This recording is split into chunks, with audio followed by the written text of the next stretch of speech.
अस्सलाम वालेकुम। Welcome back to my YouTube channel Sameena and Saleem kitchen. कैसे हैं आप लोग? उम्मीद करती हूँ सब ठीक होंगे।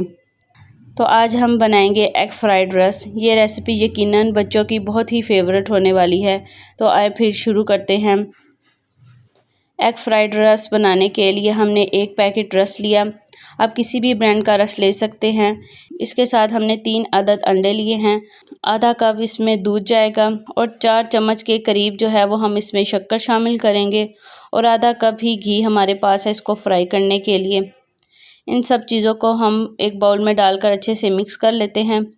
हमने एक एक करके अब तीनों अंडे इसमें शामिल कर दिए हैं। हम इसमें 4 चम्मच के करीब शक्कर शामिल करेंगे। आप चाहे तो इसमें चीनी भी शामिल कर सकते हैं, लेकिन हम इसमें शक्कर ही शामिल करेंगे क्योंकि चीनी जो है वो बच्चों और आप दोनों के लिए नुकसानदेह है।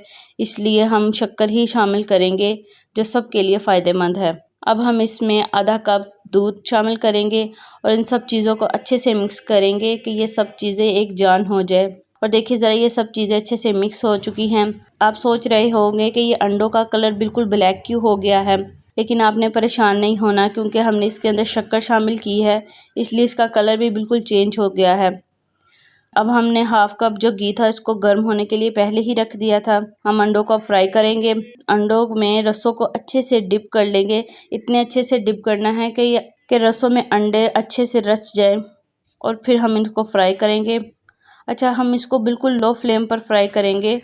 फ्लेम को हमने हाई नहीं रखना, इससे रस जो है वो हमारे जल जाएंगे, इसलिए हम इसको बिल्कुल लो फ्लेम पर ही फ्राई करेंगे। अब हम इसकी साइड चेंज करेंगे और देखिए ज़रा कितना प्यारा कलर आया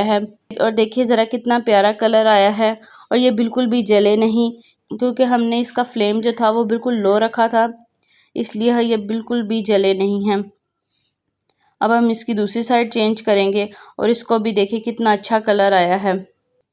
हम एक एक करके अब तमाम रसों को निकाल लेंगे और बाकी तमाम रसों को भी इसी तरह ही हम फ्राई करेंगे। और अब एग फ्राइड रस बिल्कुल तैयार हो चुके हैं। ये डिश बच्चों की फेवरेट हो जाएगी, तो आप इसको घर पर ज़रूर ट्राई कीजिएगा और फीडबैक भी ज़रूर दीजिएगा।